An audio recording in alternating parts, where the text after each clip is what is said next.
ሰላም ተመልካቾቻችን እንደምሰምታችኋል በሳምንት ሁለት ቀናት ሐሙስና ቅዳሜ የተዘጋጀ ወደ እናንተ የሚደርሰው ኢትዮ ቢዝነስ ነው ተጀምሯል። ኢትዮ ቢዝነስ ወቅታዊ የተመረጡ አጫጭር መረጃዎች አዋጭነት ስላላቸው የንግድና ኢንቨስትመንት ሐሳቦች ከዜና ባሻገር ትንታኔ ስለሚሹ የምጣኔ ሀብት ርዕሰ ጉዳዮችና ስለ ኢትዮጵያ ሰነደ መዋዕለ ንዋይ ገበያ ትኩረቱን ያደርጋል።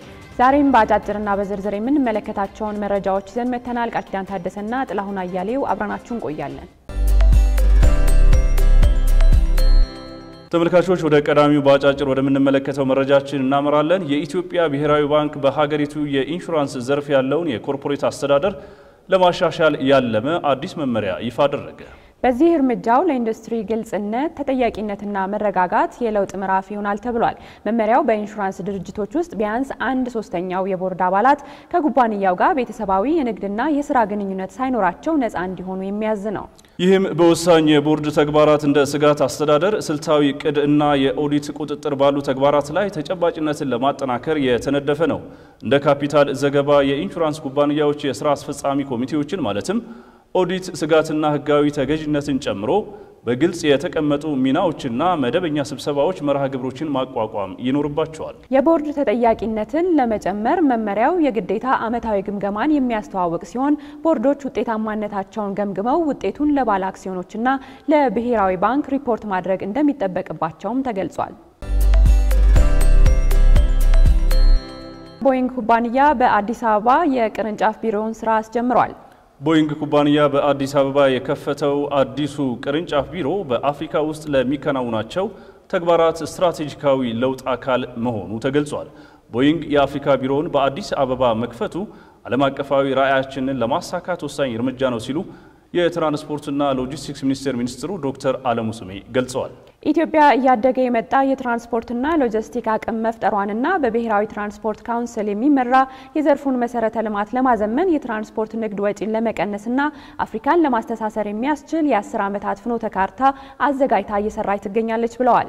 የቦይንግ ኩባንያ ቀደም ሲል ጉዳዮቹን ይከታተል የነበረው ዱባይ ከሚገኘው ቢሮ ሲሆን በኬንያና በደቡብ አፍሪካም አነስተኛ የቅርንጫፍ ቢሮዎች እንዳሉት ይታወቃል።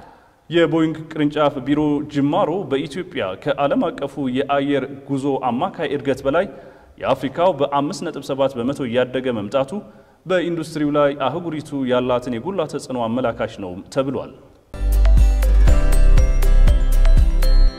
ተመልካቾች ቀጥለናል። የኢትዮጵያና የሳውዲ አረቢያ የመጀመሪያው የንግድ ምክር ቤቶች ስብሰባ ተካሄደ። የንግድ ምክር ቤቶቹ ጉባኤ የተካሄደው በሳውዲ አረቢያ ዋና ከተማ ሪያድ ሲሆን ጉባኤው በሁለቱ ሀገራት ምጣኔ ሀብታዊ ትስስር ላይ ትኩረቱን ያደረገ እንደነበርም ተገልጿል። በሳውዲ አረቢያና በኢትዮጵያ ንግድ ምክር ቤቶች መካከል የተካሄደው ይኸው የመጀመሪያው ጉባኤ በሁለትዮሽ ምጣኔ ሀብታዊ ትስስርና ዘላቂ አጋርነት በማጠናከር ዙሪያም ዝርዝር ውይይቶች የተካሄዱበት እንደሆነ ተገልጿል። በሁለቱም ሀገራት በኩል ለየሀገራቱ ብሔራዊ ጥቅም መሰረት የሚጥሉ ስትራቴጂካዊ ጥምረቶች አጽንኦት የተሰጣቸው የውይይት ርዕሶች እንደነበሩም ተነግሯል።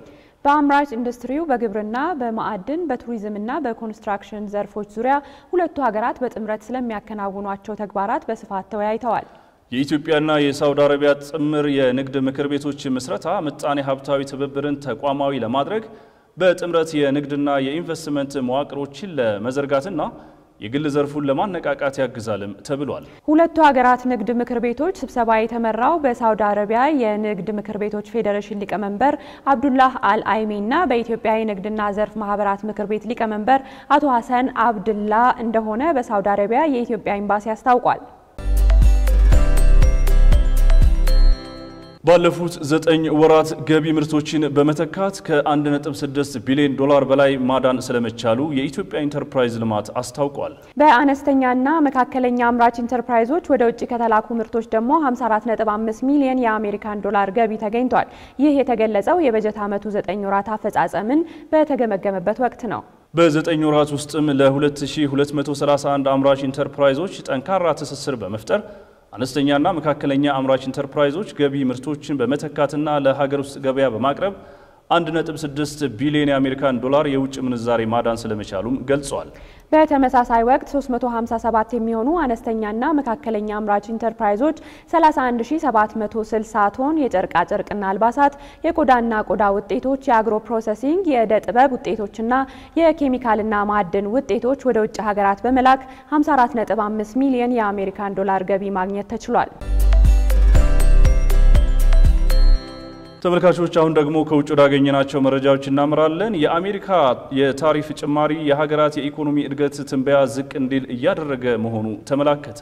የአሜሪካ የታሪፍ ጭማሪ ዓለም አቀፉ የገንዘብ ድርጅት IMF ቀደም ሲል አስቀምጦት የነበረውን የሀገራት ዓመታዊ የኢኮኖሚ እድገት ትንበያ እንዲከልስ አድርጎታል ተብሏል። በትንበያው ዓመታዊ እድገታቸው ከፍተኛ ማሽቆልቆል ካሳየባቸው ግዙፍ ኢኮኖሚ ካላቸው የዓለም ሀገራት መካከል ራሷ አሜሪካ ቀዳሚ መሆኗ ተነግሯል። IMF በፈረንጆቹ 2025 መጀመሪያ ላይ አሜሪካ የ2.7 በመቶ እድገት ታስመዘግባለች በሚል ያስቀመጠውን አሃዝ ወደ 1.7 በመቶ ዝቅ አድርጎታል ነው የተባለው። ድርጅቱ የእንግሊዝ የዘንድሮ ዓመታዊ የኢኮኖሚ እድገትም ከ1.1 በመቶ የዘለለ ሊሆን እንደማይችል በትንበያው ማስቀመጡን የዘገበው BBC ነው።